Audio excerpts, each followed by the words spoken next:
24장 1절부터 9절까지의 말씀을 저희들 한 절씩 우리가 교독을 하도록 하겠습니다.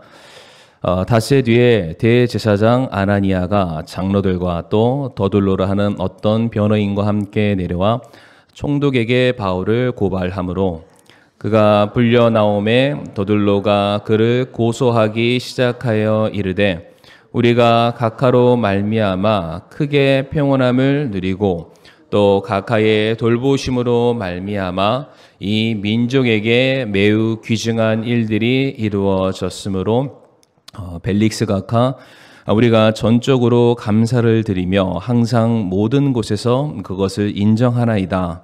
그럼에도 불구하고 내가 각하를 더 지치게 하려 하지 아니하오느니 원하건대 우리의 몇 마디 말을 너그러이 들어 우리가 보매 이 사람은 전염병 같은 자요 세상에 두루 퍼진 모든 유대인들 가운데서 선동을 일으키는 자며 나사렛 사람들의 분파의 주모자인데 그가 또한 가서 성전을 더럽히려 하므로 우리가 그를 붙잡아 우리 법에 따라 재판하려 하였나이다. 그러나 총대장 루시아가 우리를 기습하여 큰 폭력으로 우리 손에서 그를 빼앗아 데리고 가서 그의 고소인들에게 명령하여 각하께 나아오라 하였으니 각하께서 그를 신문하시며 우리가 그를 고소하는 이 모든 일에 관하여 아실 수 있으리이다 하매 유대인들도 동의하며 이 일들이 그러하다고 말하니라. 아멘. 말씀에 대해서 한 번 더 기도합니다. 고마우신 주님 감사합니다.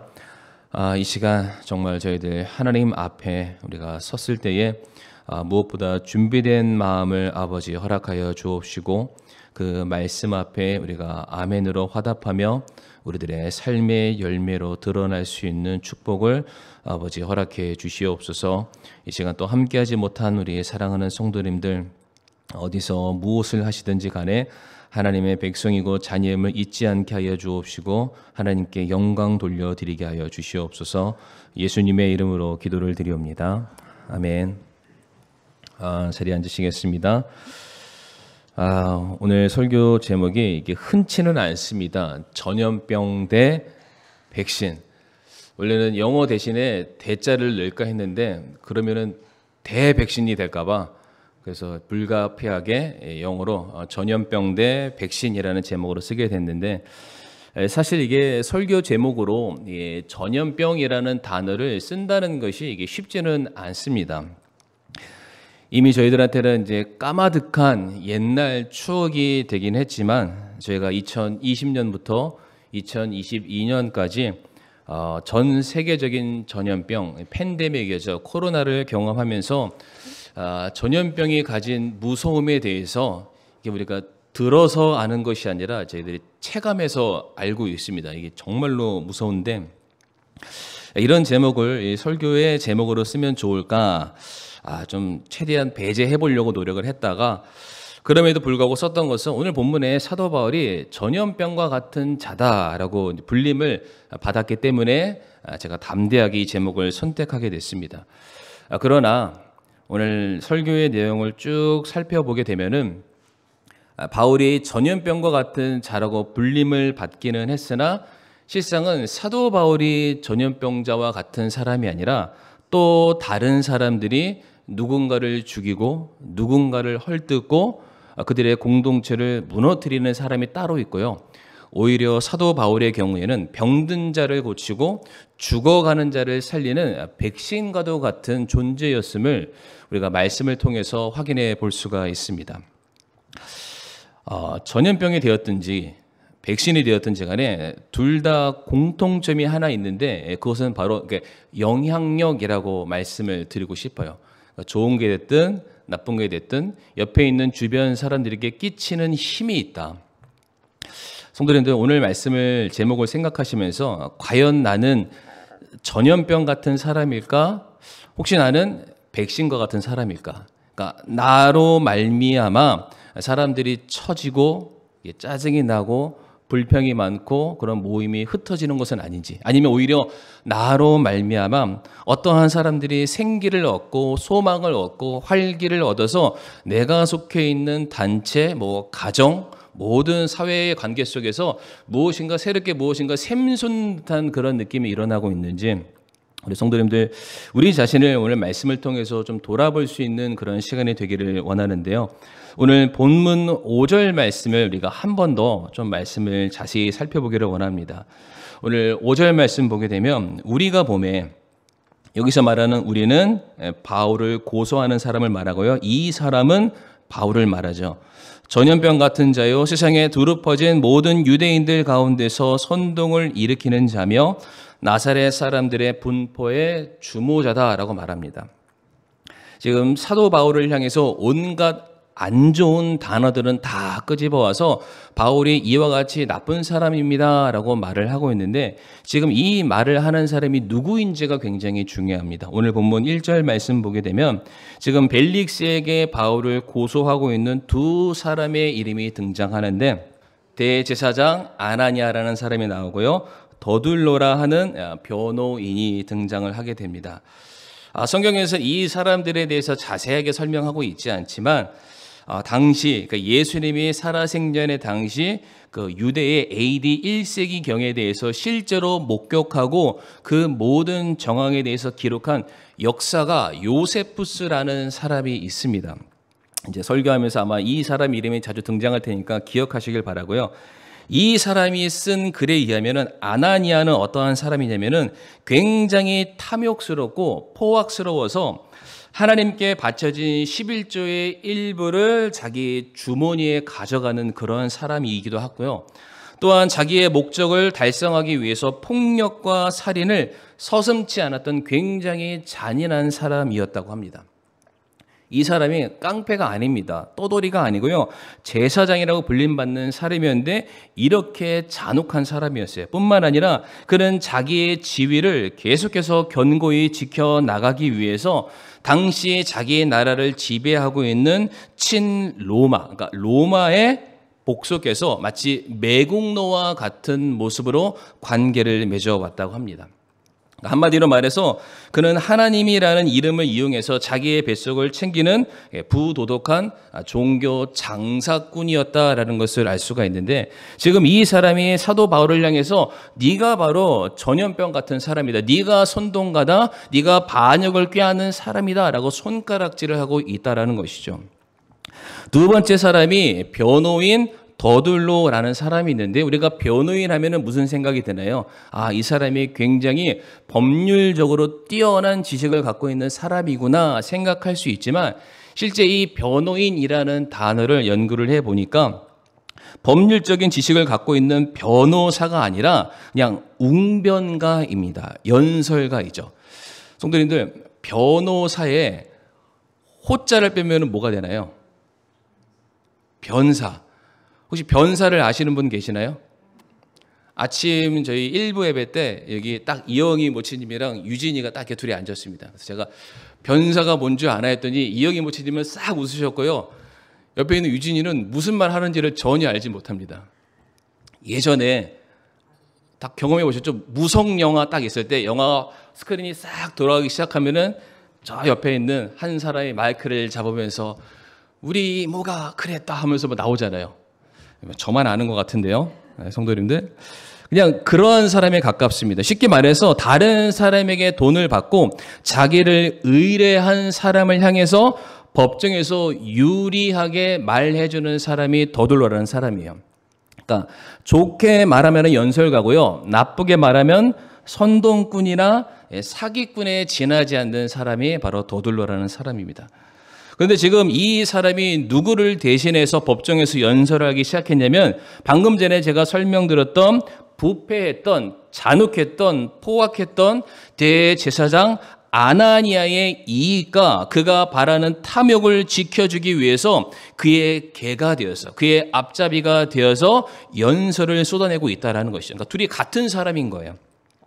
여기서 더둘로가 했던 말들을 우리가 좀 살펴보기를 원하는데, 오늘 본문 24장 2절부터 4절까지의 말씀 보게 되면 더둘러가 했던 말들이 나오게 됩니다. 굉장히 듣기 거북하고 역겨울 정도로 더둘러가 벨릭스에게 아첨하는 말들이 기록되어 있는데 2절 말씀 보게 되면 벨릭스 각하 때문에 내가 평온을 누리고 벨릭스 각하의 돌보심 때문에 이 민족에 굉장히 중요한 일들이 이루어지고 있습니다 라고 말을 합니다. 지금 어떻게 자기의 나라를 빼앗고 찬탈하고 자기 백성의 목숨을 유린하는 그 사람을 향해서 우리가 당신 때문에 삽니다. 당신 때문에 평안한 삶을 삽니다. 당신 때문에 이 밤에 두 다리 쫙 뻗고 잘 잡니다. 어떻게 이렇게 말할 수 있을까요? 완전히 이 더둘러는 매국노에 가깝습니다. 뿐만 아니라 3절 말씀 보게 되면 벨릭스가 아까 우리가 전적으로 감사를 드리며 항상 모든 곳에서 그것을 인정하나이다. 지금 벨리스를 뭐라고 부르고 있냐면은 신적인 존재로 추앙하고 있습니다. 어디에나 당신이 있고 어디에나 당신의 손길이 뻗쳐 있기 때문에 우리는 어디를 가거나 당신에게 감사할 수밖에 없습니다. 하나님은 무소부재하시니까 우리가 늘 감사하고 늘 기도할 수 있는 대상이지만 사람이 어찌 무소부재할 수 있겠습니까? 그는 그 있는 자리를 벗어나서 한 치 앞도 바라보지 못하는 제한적이고 유한한 존재인데 지금 더둘러가 그 벨릭스를 향해서 이게 막 비벼대는 거예요. 당신이 최고입니다. 최고입니다. 4절 말씀에 뭐라고 말하고 있나요? 우리가 당신 앞에서 이렇게까지 당신의 귀중한 시간을 빼앗아 가면서까지 이렇게 말하는 게 너무나도 죄송스럽습니다. 내가 당신을 귀찮게 해드리고 싶지 않은데 제발 조금만 시간 내서 내가 하는 말 몇 마디만 들어주세요 라고 말합니다. 성도님들, 지금 말하는 거는 더둘러가 말하고 있는데 더둘러의 직업이 뭐라고 말씀드렸죠? 변사, 웅변가, 연설가. 근데 지금 더둘러가 자기 말하는 걸까요? 아니면은 자기에게 돈 준 아나니아의 말을 하는 걸까요? 그러니까 같은 사람이에요. 같은 사람. 우리 구약에도 그런 거 있잖아요. 발람에게 돈을 줘서 필요한 걸 다 줘서 제발 내가 하고 싶은 얘기 다 해줘 라고 했지만 발람의 경우에 하나님의 뜻을 받들고 그가 사주받은 의뢰받은 말을 하지 않고 하나님의 말을 그대로 선포했었죠. 더둘러가 믿음 안에 하나님의 거룩히 여기고 두려워하는 사람이었다면 아나니아가 무엇이라고 자기에게 돈을 주면서 그 입속에 말을 넣어주었다 한들 그는 올바른 소리를 해야 되는 게 맞습니다. 그런데 아나니아도 탐욕스러운 사람이었고요. 오늘 본문에 더둘러도 더 탐욕스러운 사람이었어요. 돈 받으니까 나라도 없습니다. 친구, 이웃도 없고요. 하나님도 그의 눈에는 전혀 안 보이는 대상이 되고 말았습니다. 오늘 말씀을 보면서 적어도 나는 아나니아 정도는 아닌 것 같아. 적어도 나는 마음속으로 그런 생각을 내가 담고 있을지는 모르겠지만 그래도 적어도 나는 더둘러처럼 그렇게 행동하지는 않아. 그래도 내가 이 사람보다 낫다. 혹시 성도님들 그렇게 생각하시는 분들 계십니까? 적어도 아멘이신가요? 나는 그래도 아나니아는 아니야. 나는 그래도 더둘러는 아니야. 근데 성도님들 우리가 말씀을 보면은 우리가 아나니아고 우리가 더둘러입니다. 아나니아의 직분이 뭐였었죠? 아나니아, 대제사장. 근데 베드로전서 2장 9절 말씀 보면은 구원받은 성도들을 뭐라고 부르냐면은 왕가의 제사장이라고 불러요. 제사장은 어떤 사람입니까? 하나님의 영광과 하나님의 거룩하심과 하나님의 통치와 하나님의 공의를 이 땅 살아가는 모든 사람들에게 나타내 보이는 구별된 삶을 사는 사람들이 제사장인 거예요. 그러니까 저와 사랑하는 성도님들도 내가 살고 있는 내 인생 속에서 비록 우리가 이 땅에 발을 붙이면서 살아가고 있지만 이 세상의 원리와 이 세상의 가치에 휩쓸려서 살아가는 사람들이 아니라 이 땅에서 하나님의 왕국을 선포하고 하나님의 영광을 수많은 사람들에게 우리들의 삶의 모습을 통해서 내 입술의 선포를 통해서 드러내 보이는 삶을 살아야 될 책임이 우리에게 있다라는 것이죠.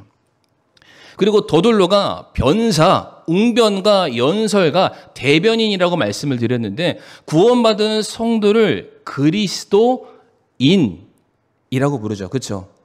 그리스도인의 뜻은 내가 그리스도께 속한 사람이다.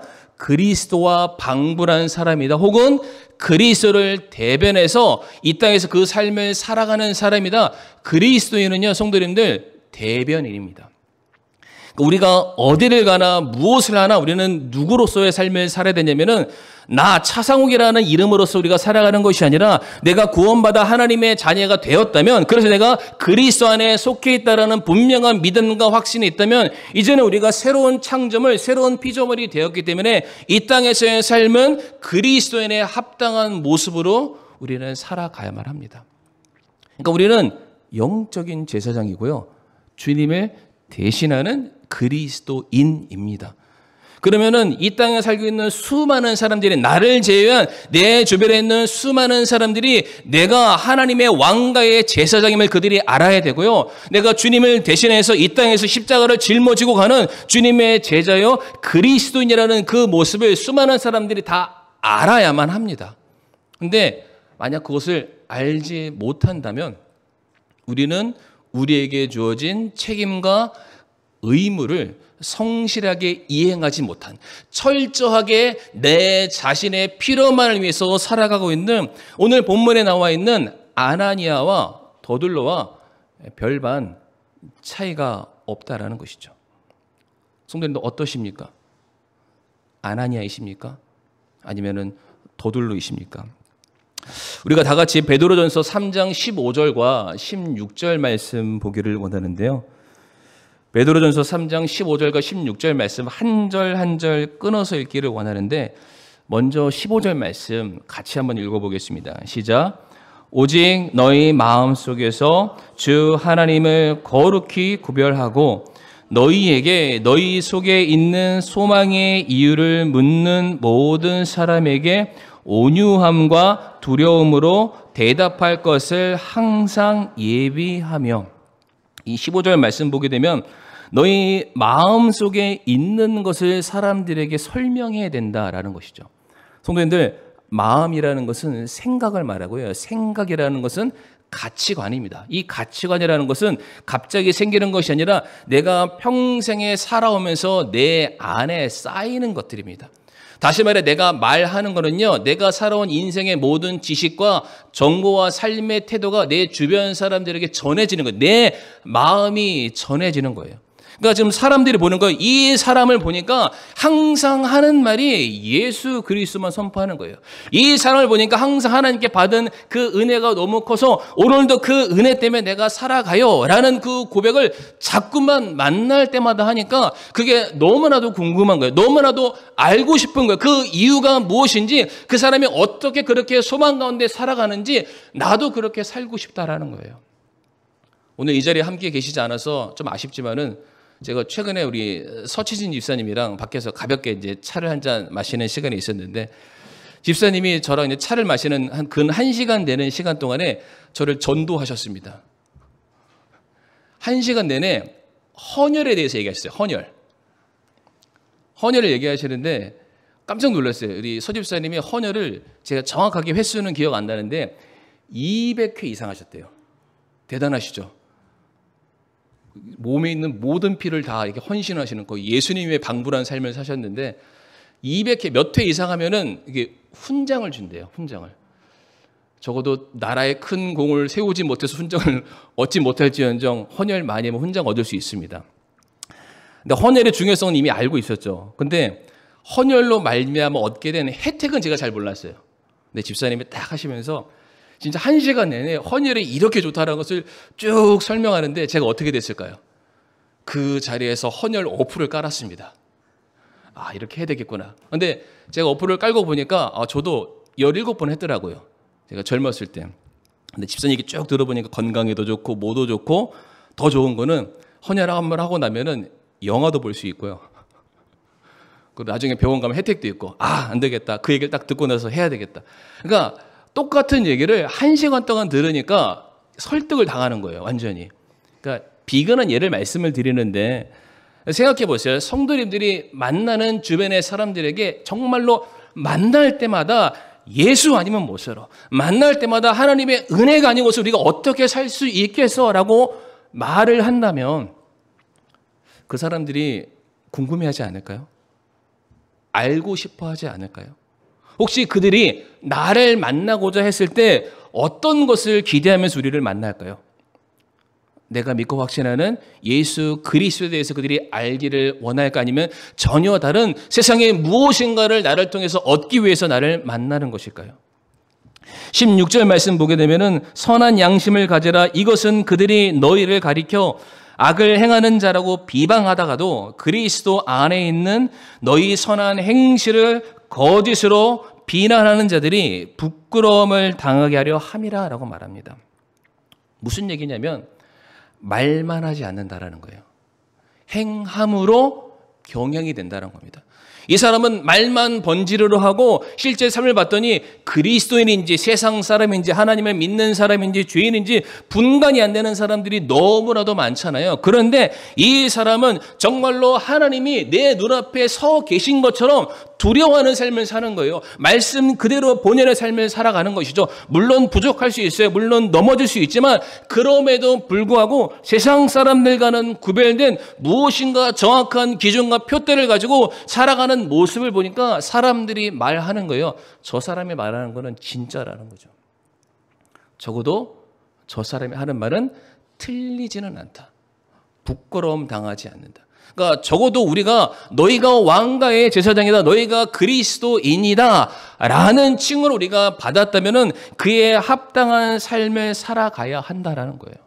근데 만약에 우리가 그렇게 살지 못하잖아요. 그러면은 그러한 직분과 그러한 직책은 있음에도 불구하고 여전히 자기의 배만 불리면서 살아가는 오늘 본문에 나와 있는 아나니아와 더둘로와 우리가 별반 다를 것이 없다라는 것입니다.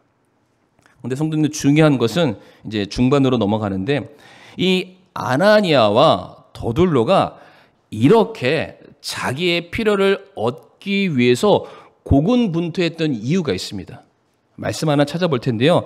이들도 나름 그들의 신념을 가진 행동이었다라는 거예요. 요한복음 19장 15절 말씀 보도록 하겠습니다. 요한복음 19장 15절 말씀 우리 같이 한번 이 말씀 읽어보실까요? 시작.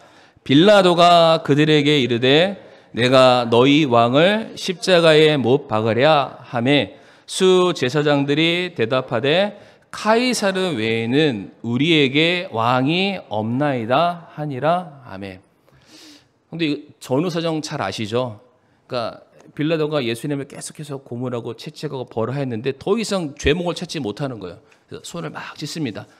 나 상관없어. 그런데 이때 당시에 지금도 광복절 특산이 뭐니 이런 것처럼 이때 당시에도 유대 명절을 앞두고 나면은 죄수 중에 한 사람을 유대인들의 민중의 요청을 받고 풀어주는 관례가 있었다고 합니다. 그러니까 빌라도가 말하는 거예요. 내가 예수를 풀어줄까? 아니면은 그 옆에 있는 그 바라바라는 이 사람을 풀어줄까? 그랬더니 이 말에 대해서 이스라엘 백성들이 뭐라고 말하냐면 예수는 우리의 왕이 아니다. 예수 말고 저 바라바를 풀어주세요. 라고 하면서 했던 말이 요한복음 19장 15절 말씀이에요. 근데 성도님들 여기서 이 말을 누가 했나요? 동네 꼬마가 얘기했나요? 이방 사람이 얘기했나요? 성경 지식에 문외한 사람이 말했나요? 아니죠. 누가 말했죠? 예, 제사장이라고 말하는 사람들이 하나님의 택함 받은 왕가의 제사장이라고 하는 사람들이 뭐라고 말하냐면 우리에게는 카이사르 로마 황제 외에는 왕이 없다라는 거예요. 왜 이런 말 했을까요? 지금 이렇게 말하는 사람들은 그들이 가지고 있는 종교와 국가 권력이 서로 야합해서 자기의 필요를 얻어내는 사람들이었어요. 로마를 통해서 직분을 받았고요. 로마의 권력을 통해서 자기의 부와 재산과 권력을 계속해서 확장시켜가는 사람들이었어요. 그러니까 이들에게 있어서는 하나님께서 하늘문을 열어주시고 먹을 것과 입을 것과 마실 것과 그들의 삶을 보장해 주시는 분이 아니시라 저 화려한 왕궁 왕자에 앉아있는 로마 황제 카이사르가 그들을 먹여주고 입혀주고 보살펴주는 왕 같은 존재로 여겨졌던 거예요. 근데 성도님 잘 생각해 보세요. 이들의 입장에서는 사도 바울이 선포하는 예수 그리스도 그 복음이 전해지는 곳마다 사람들이 가지고 있는 모든 가치관들이 흔들리기 시작하는 거예요.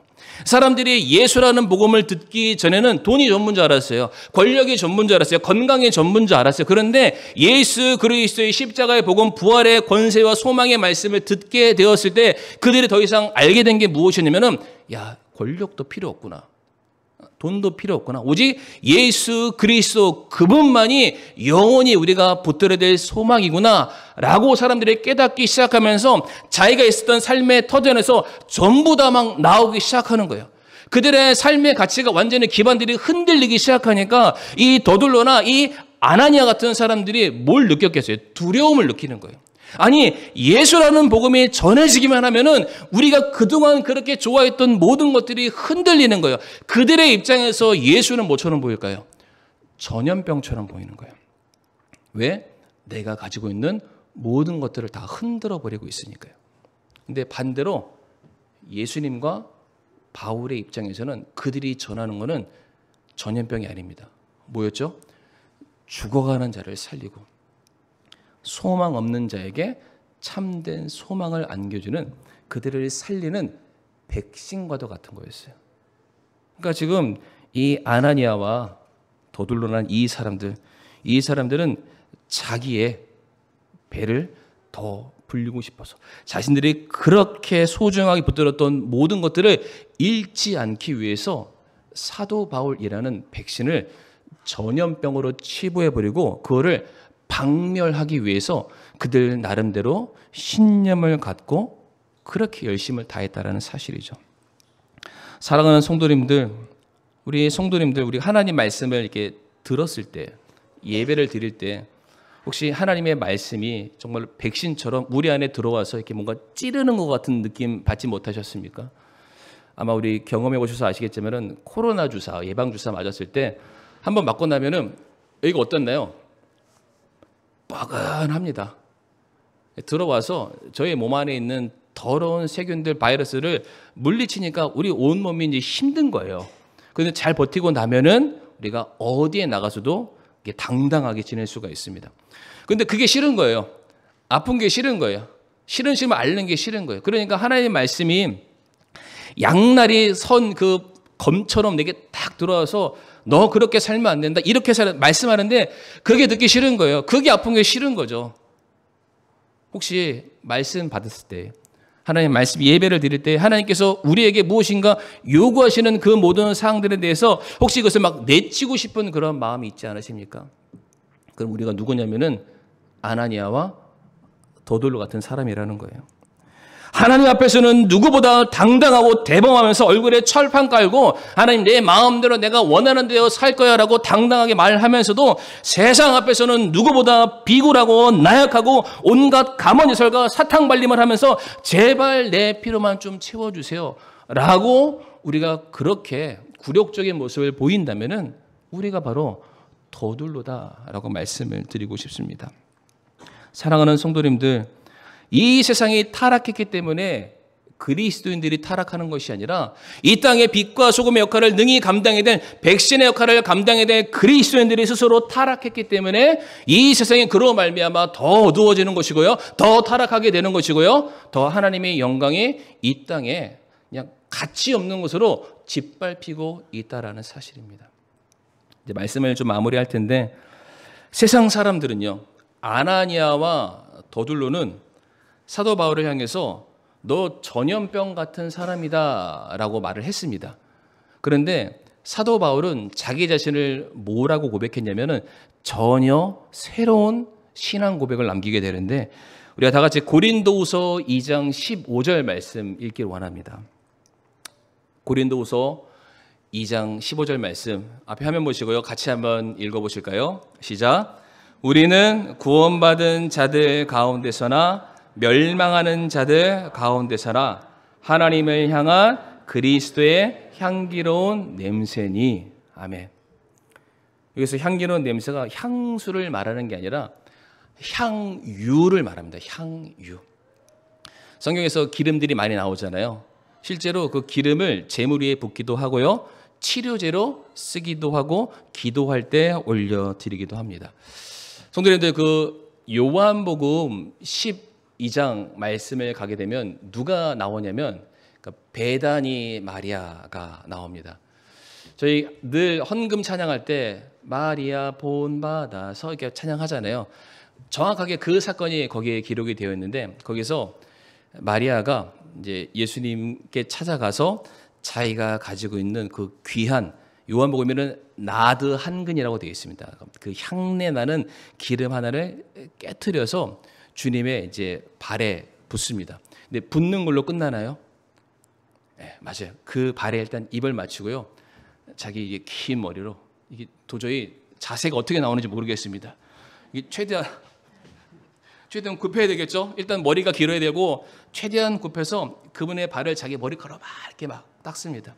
근데 그 광경을 옆에서 보고 있었던 가룟 유다는 아이고 저거 아까워.